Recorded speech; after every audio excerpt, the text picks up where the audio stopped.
नमस्ते दोस्तों, कैसे हैं आप सब।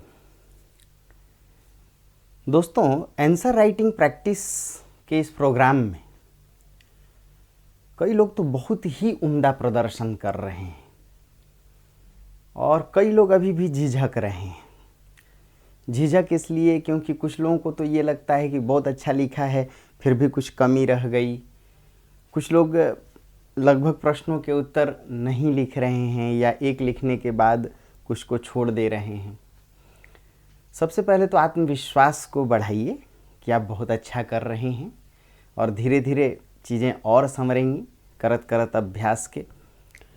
दोस्तों, किसी भी प्रश्न का उत्तर याद रखिए स्टेटमेंट से बनता है। कई आलोचक रहे हैं जो प्रखर रहे हैं, आचार्य रामचंद्र शुक्ल हों, आचार्य हजारी प्रसाद द्विवेदी हों, डॉक्टर रामविलास शर्मा हों, डॉक्टर नामवर सिंह हों। ऐसे आलोचकों के जो स्टेटमेंट्स रहे हैं, उनके जो वक्तव्य रहे हैं, जब आप उनको पकड़ने लगिएगा तो आंसर अपने आप लिखने लगिएगा। दोस्तों, बहुत सी छोटी छोटी बातें हैं, उनकी संकल्पनाओं को समझ करके आप और बढ़िया उत्तर लिख सकते हैं। जैसे अभी पिछला एक प्रश्न था, सूरदास की रचना में अप्रस्तुत विधान। सूरदास की रचना में यानी भ्रमर गीत सार में अप्रस्तुत विधान। जब तक आप इसे समझ नहीं पाइएगा कि अप्रस्तुत विधान क्या है या क्यों इसका प्रयोग किया जाता है, तब तक आपका उत्तर उम्दा हो भी नहीं सकता, रट के नहीं लिखा जा सकता।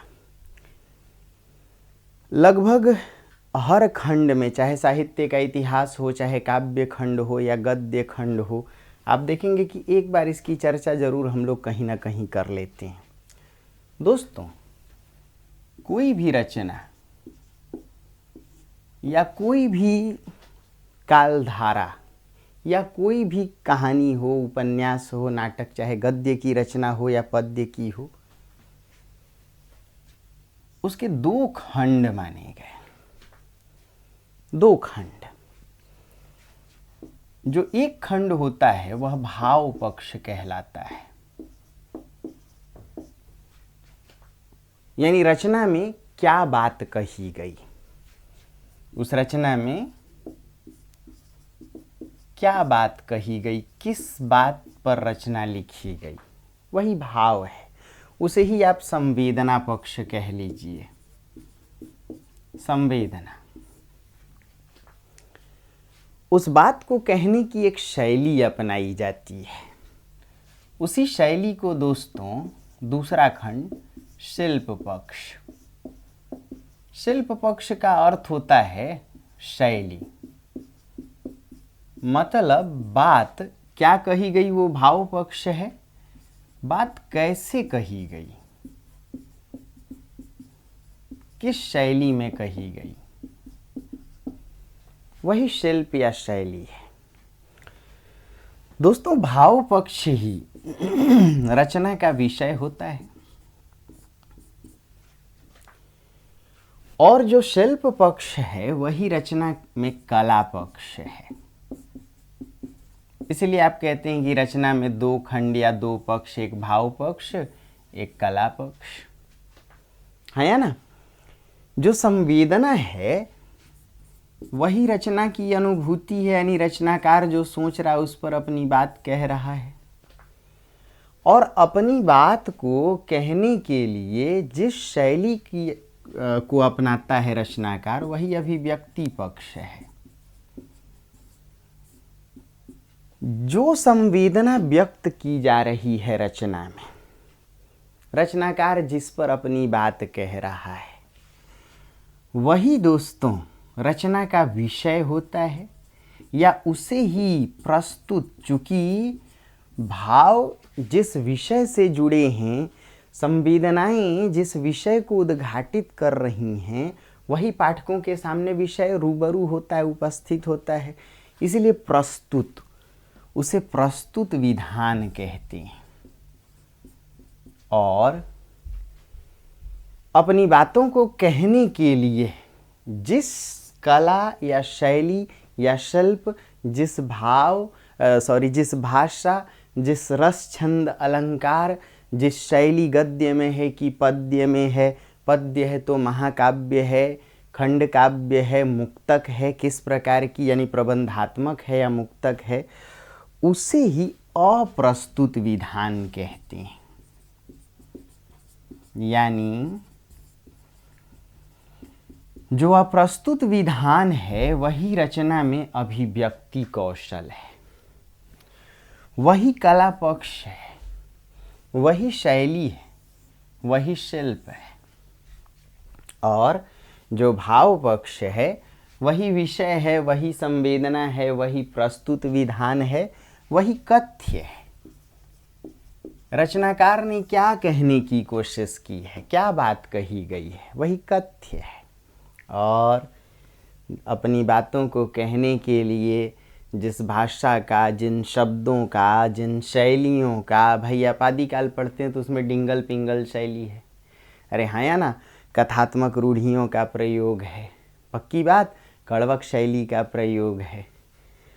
तो अपनी बातों को कहने के लिए जिस माध्यम का प्रयोग किया जाता है वही दोस्तों अप्रस्तुत विधान है। क्यों?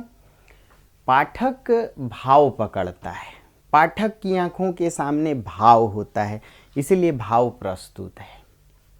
लेकिन यह लेखक की प्रतिभा है, उसकी प्रतिभा एक तरफ भावों को व्यक्त करती है तो दूसरी तरफ कला को। इसीलिए देखेंगे कि प्रतिभा के भी दो भेद किए जाते हैं, भावयित्री प्रतिभा और कार्ययित्री प्रतिभा।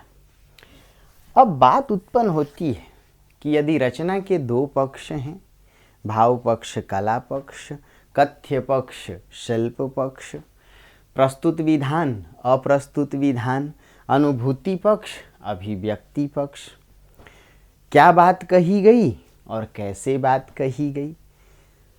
समझने लायक है कि कबीर जैसे रचनाकार, इनके भाव प्रखर थे लेकिन उन्हें कला नहीं आती थी, इसलिए कबीर ने स्वयं काव्य शास्त्र का विरोध किया।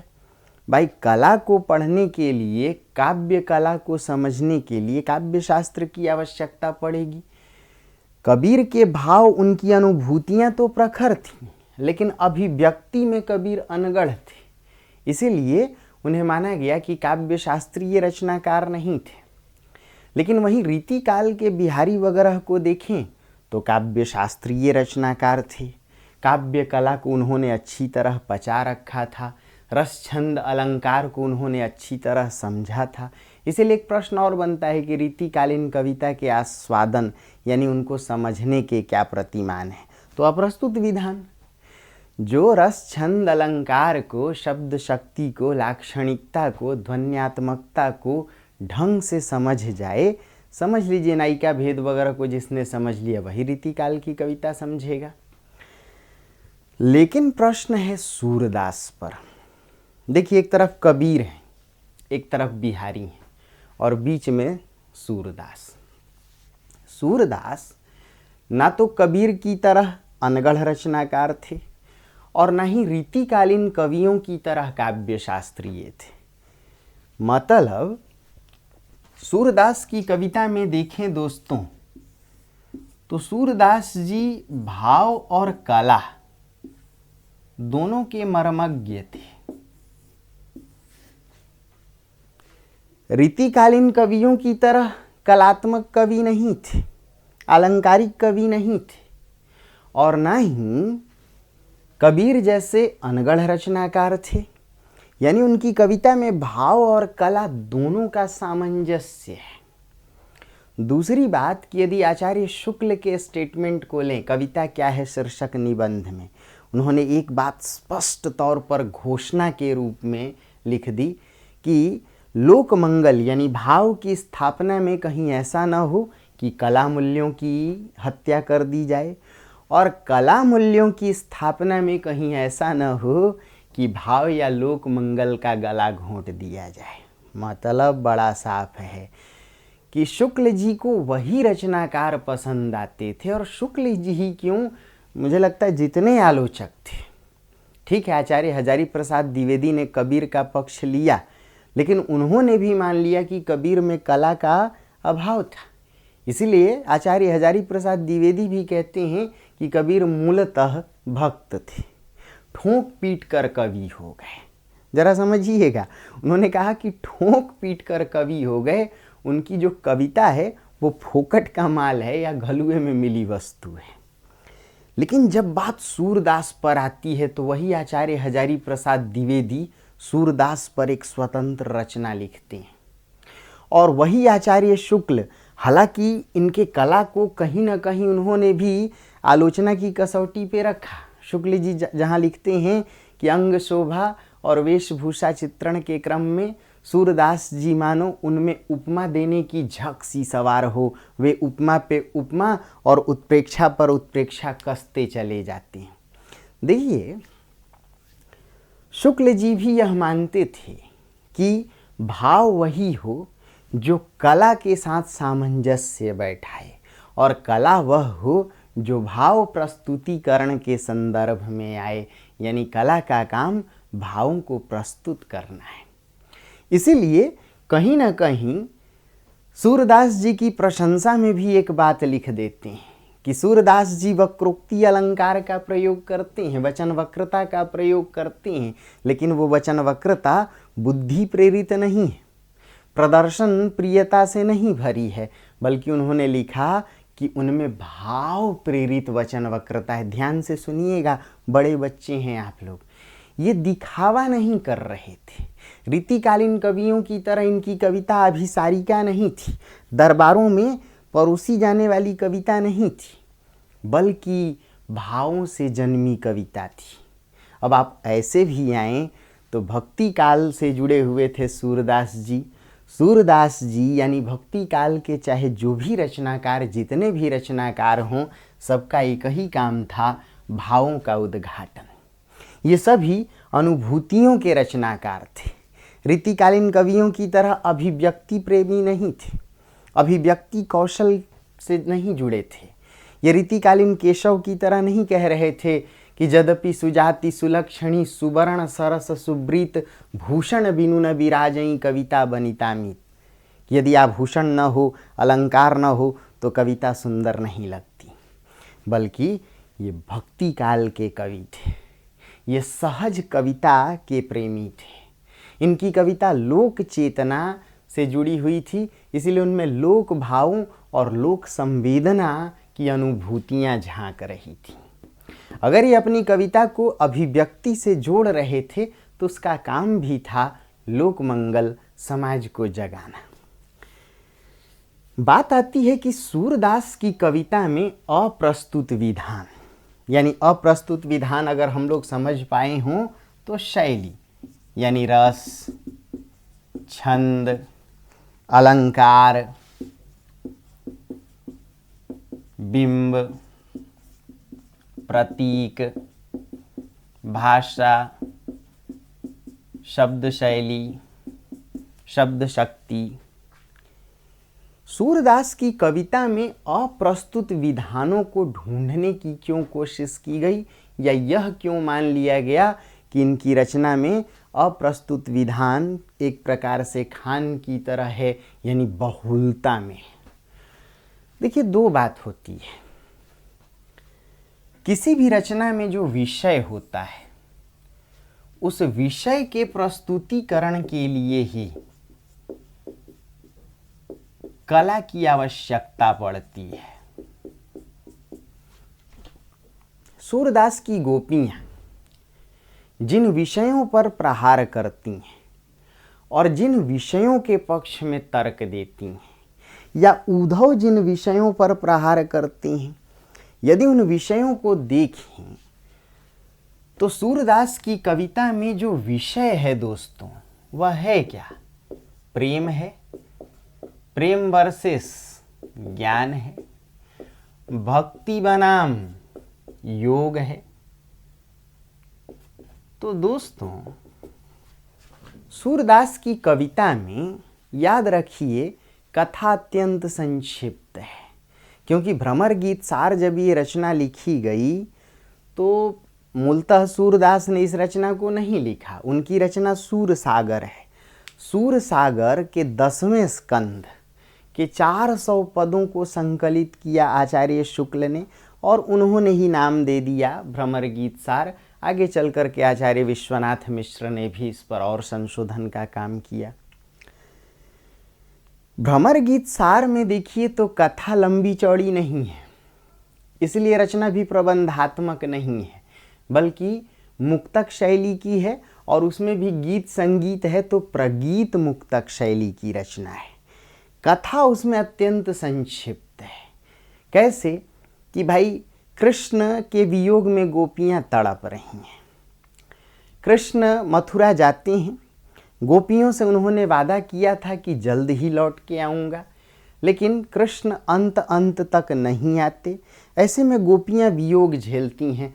प्रवास वियोग की रचना है यह भ्रमर गीत सार।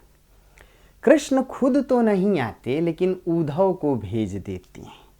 सुख संदेश सुनायो आपनो गोपिन के दुख मेटियो। कृष्ण भी उधर कहीं ना कहीं वियोग झेल रहे हैं, कहीं ना कहीं विचलित हैं, तभी तो कहते हैं कि उधो मोहि ब्रज बिसरत नहीं। मतलब कथा बहुत संक्षिप्त है कि कृष्ण के वियोग में गोपियां तड़प रही हैं और कृष्ण की चिट्ठी लेकर के उद्धव आते हैं और अपने साथ ज्ञान का गुरुडम, ज्ञान और योग का संदेश लेके आते हैं। गोपियों की जो विरह वेदना है, उस वेदना को इनका ज्ञान संदेश खत्म नहीं कर पाता, बल्कि इनका जो मन है वह विकल्पों को स्वीकार नहीं करता। मन में तो संकल्प भरा है। कैसा संकल्प? एकमात्र कृष्ण ही गोपियों के आधार हैं। इसीलिए गोपियां कहती भी हैं, उर्मे माखन चोर गड़े, अब कैसे हूँ निकसत नाही उधो। इसीलिए गोपियां कहती हैं, उधो मन न भये 10-20, एक हूँ तो मन तो एक ही था, सो गयो श्याम संग। 15-20 साल पहले इस पर एक मूवी बनी थी, उसका भी एक गाना कुछ ऐसा ही था, ऐ काश कहीं ऐसा होता कि 2 दिल होते सीने में, एक टूट भी जाता इश्क में तो तकलीफ ना होती जीने में। बिल्कुल सूरदास की नकल है भाई साहब। तो गोपियां कहती हैं, एक हूँ तो सो गयो श्याम संग, हृदय तो एक ही है, मन तो एक ही था, और वो मन उस कलुए के पीछे, कृष्ण के पीछे चला गया। अब दूसरा मन कहाँ से लाएं? को आराधे ईस। दूसरा मन होता तब तो आपके ज्ञान योग को हम समझ पाते। यानी ये जो रचना है, समझिए कि उद्धव और गोपियों के वाद विवाद यानी संवाद शैली में खत्म होती है। तो जब आप अप्रस्तुत विधान की बात करें तो कुछ बातों को जरूर लिखें कि जैसे एक तो इस रचना का विषय वह अपने आप में देखा जाए तो अमूर्त है। भक्ति, योग, प्रेम, ज्ञान। गोपियों के पास भक्ति है, उद्धव के पास ज्ञान है। गोपियों के पास प्रेम है, उद्धव के पास ज्ञान का गुरुडम है, योग है। और गोपियों के प्रेम और भक्ति के आगे उद्धव का ज्ञान परास्त हो जाता है। इसलिए अंततः उद्धव भी कह पड़ते हैं कि अब अति पंगु भयो मन मेरो, गयो कहाँ निर्गुण कहिबे को, भयो सगुन को चेरो। मैं तो खुद ही प्रेम का चेला बनकर लौटा हूँ कृष्ण। कहाँ गोपियों को ज्ञान का संदेश सुनाने गया था, लेकिन उल्टे उन्होंने मुझे अपना चेला बना लिया प्रेम का। तो जो सबसे बड़ी बात अप्रस्तुत विधान शैली की बात करें तो उसमें बताएं कि चूंकि इस रचना का जो विषय है वह अपने आप में अमूर्त है। प्रेम, ज्ञान, भक्ति, योग ऐसे तत्वों को व्यक्त करने के लिए कहीं ना कहीं लाक्षणिक शब्दों की आवश्यकता पड़ती है, कहीं ना कहीं वचन वक्रता की आवश्यकता पड़ती है, कहीं ना कहीं प्रतीकों की आवश्यकता पड़ती है। भाई हृदय अमूर्त है, तभी तो हम लोग इसके लिए सागर जैसा प्रतीक चुनते हैं।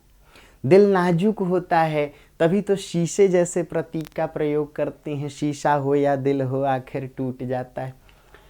तो पहली बात कि रचना का जो विषय है वह अमूर्त है। ऐसे में रचना के विषयों को प्रस्तुत करने के लिए, उनकी अभिव्यक्ति के लिए सूरदास ने अप्रस्तुत विधान का सहारा लिया। किसका सहारा लिया? यही वजह है कि इस रचना में रस, छंद, अलंकार, बिंब, प्रतीक, शब्द शक्तियों की आवश्यकता पड़ी। पहली बात। दूसरी बात कि सूरदास जी ने इस कविता को जिस शैली में व्यक्त किया वह प्रगीत मुक्तक शैली की रचना है। किस शैली की रचना है? प्रगीत मुक्तक। क्योंकि इसमें बृहद जीवन की चर्चा नहीं है, संपूर्ण जीवन की कथा का उद्घाटन नहीं है, इसलिए रचना मुक्तक शैली की है। किंतु गीत संगीत है, 8 रागों की इसमें चर्चा है, उनकी रागिनियों की चर्चा है, यानी रचना संगीतात्मक होने के कारण प्रगीत मुक्तक है। तीसरी बात कि चूंकि रचना संवाद शैली की है, कहीं ना कहीं उद्धव दूत बन के आते हैं, इसीलिए रचना की एक शैली यह भी है कि इसे दूत काव्य कह सकते हैं, या संवाद शैली की रचना कह सकते हैं, या वाद विवाद मूलक रचना कह सकते हैं। तो भाई जहां वाद विवाद मूलक रचना होगी तो ऐसे में एक दूसरे पर आरोप प्रत्यारोप भी लगाने की कोशिश की जाएगी। यही वजह है कि आप कला शैली में दिखा सकते हैं कि इसमें वचन वक्रता का भी प्रयोग है और वाग विदग्धता का भी प्रयोग है। टेढ़ी मेढ़ी बात कहना, वाक पटुता के साथ वक्र शैली का प्रयोग करना। गोपियां उद्धव की खिल्ली उड़ाती, कहती हैं निर्गुण कौन देश को बासी, को है जनक जननी को कहियत, को नारी को दासी। लेकिन वही गोपियां चूंकि भाव प्रेरित हैं, बुद्धि प्रेरित नहीं है, इसलिए उनमें सहृदयता भी है, उनमें भावुकता भी है, लेकिन उद्धव पर प्रहार करने के लिए व्यंग बाण भी उतने ही प्रखर और तीक्ष्ण हैं। इसीलिए गोपियां वचन वक्रता का भी प्रयोग करती हैं। वक्र कथन आप देखेंगे कि हिंदी साहित्य में ये वक्र कथन सभी जगह है, चाहे कबीर की उलट बांसी हो, चाहे सूरदास में वचन वक्रता हो, सिद्धोनाथों में संधा भाषा हो, या छायावाद में लाक्षणिकता हो। कहते हैं कि दुश्मन जब मजबूत हो, या जो आपका विरोधी या प्रतिपक्ष बहुत ही सबल हो, सामर्थ्यवान हो, तो उसके खिलाफ सीधे सीधे बात नहीं कही जा सकती। या मन में कोई गहरी चोट हो तो वहाँ भी अपनी बात सीधे नहीं कह सकते। कैसे?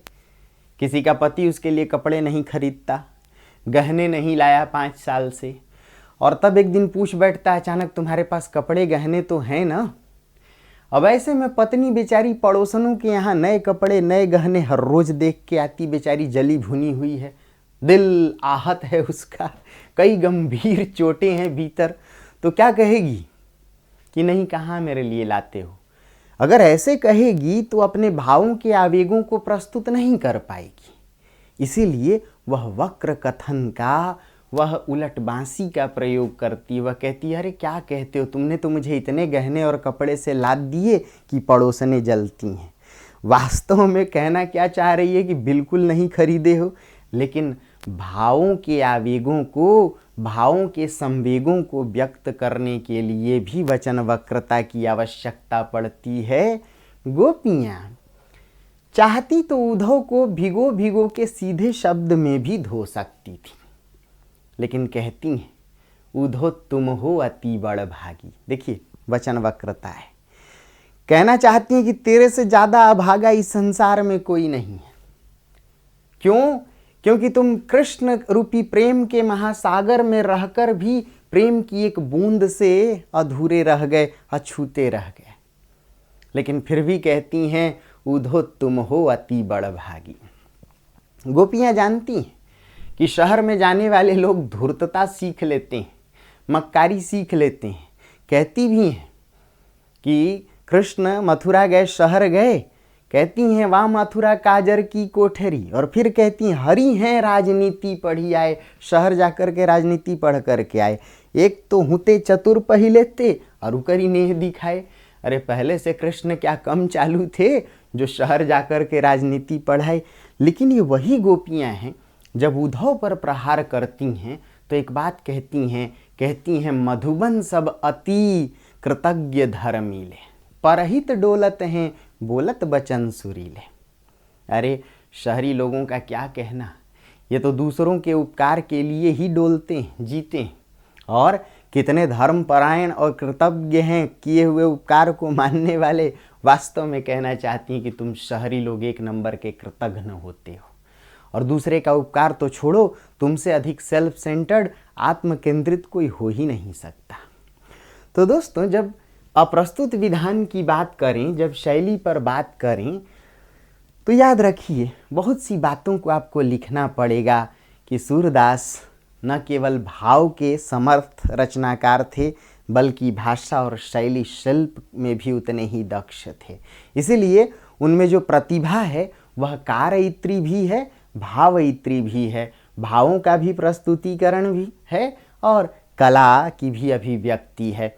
किंतु उनकी कला निरर्थक नहीं है या उनकी कला रीतिकालीन कवियों की तरह नहीं है।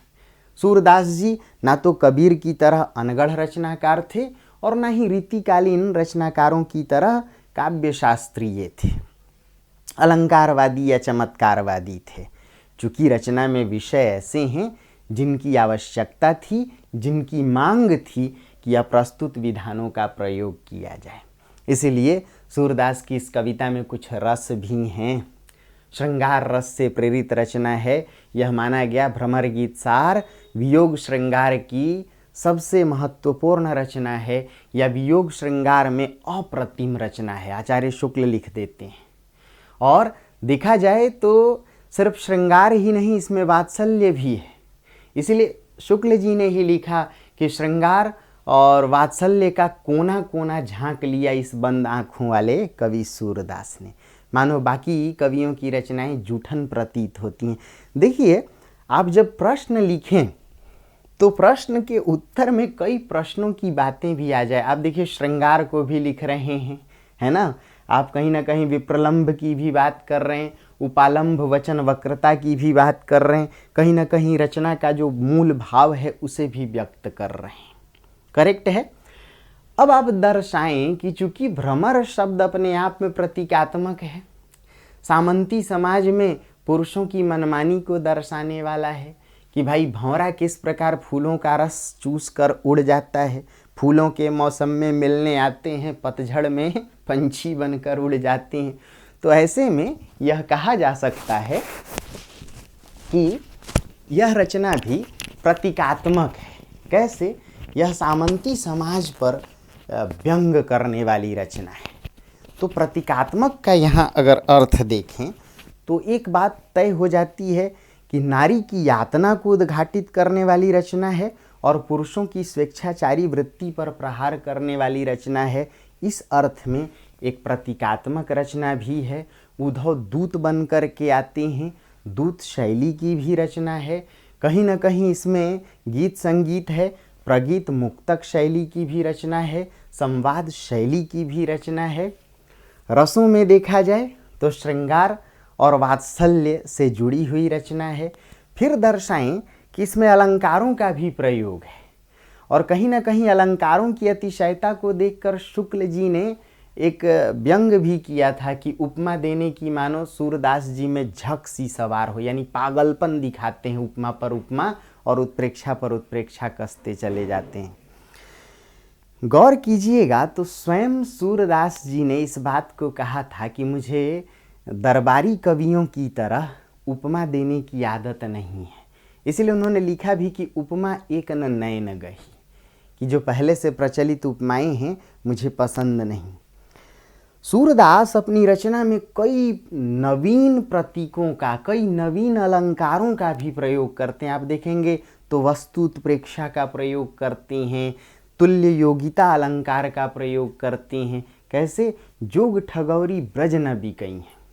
मूरी के पातन को केना मुक्ता हल को दई है, दाख छाड़ी के कटुक निबौरी को अपने मुख खई हैं।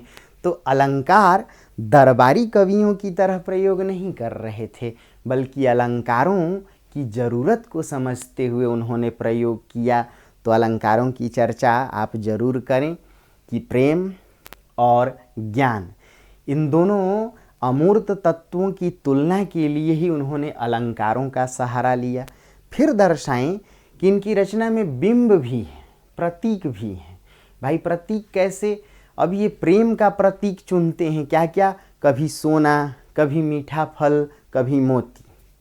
और ज्ञान योग का जब प्रतीक चुनते हैं तो कभी भूसा, कभी मुल्ली का पत्ता, कभी कड़वा नीम। कहते हैं दाख छाड़ी के कटुक निबौरी को अपने मुख खई हैं।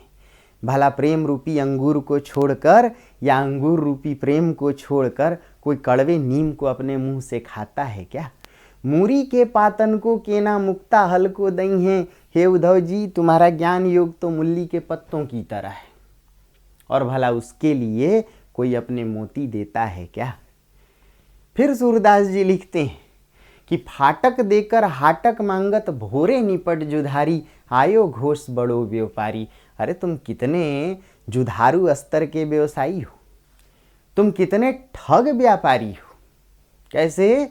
ये तुम्हारा जो बाटर सिस्टम है, तुम्हारी जो वस्तु विनिमय प्रणाली है, वह कितनी गंदी है भाई। ये कैसा अत्याचार है। फाटक देकर, फाटक कहते हैं भूसे को, कि तुम अपना भूसा दे रहे हो और बदले में हमसे हाटक, हमारा सोना मांग रहे हो। हमारा प्रेम सोने की तरह है और तुम्हारा ये जो ज्ञान योग है हमारे लिए भूसे की तरह है। तो दर्शाएं कि कई नवीन अलंकारों का भी प्रयोग किया, कई प्रतीकों का भी प्रयोग किया, और इतना ही नहीं, छंदों को लेकर के भी इन्होंने नए प्रयोग कर डाले। इसीलिए पंडित श्याम सुंदर लाल दीक्षित ने कहा कि सूरदास जी ने अपनी रचना सूर सागर या भ्रमर गीत सार में षटपदी छंद का प्रयोग किया। षटपदी कहते हैं भंवरे को। रचना का नाम भ्रमर गीत है, तो रचना का छंद भी षटपदी है। कैसे?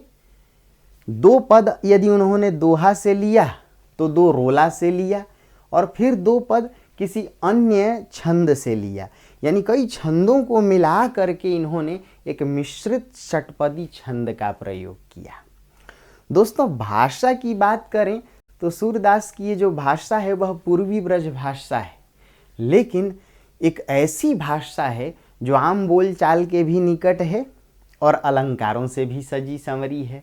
जिस प्रकार तुलसी अलंकारिक और लोक दोनों भाषा का, यानी संस्कृतनिष्ठ और लोकनिष्ठ देशज दोनों भाषा का सामंजस्य कर रहे थे, सूरदास जी ने भी वही काम किया। परंपरा से चली आ रही लोक बोली को समझिए, कई सालों की परंपरा थी, लगभग 1000 ईस्वी के ही इर्द गिर्द हिंदी की बोलियां जन्म ले रही थीं, और 16वीं 17वीं शताब्दी में यदि सूरदास लिख रहे हैं तो सोचिए उस बोली को इन्होंने साहित्यिक भाषा बना दिया। और शायद यही वजह है कि सूरदास ने इसे साहित्य की कसौटी पर ऐसे कसा या कृष्ण काव्य धारा से जोड़कर इसका कुछ इस प्रकार प्रसार किया कि बोली होकर भी ब्रज भाषा कहलाई। साहित्यिक आधार इसका इतना विकसित हो गया।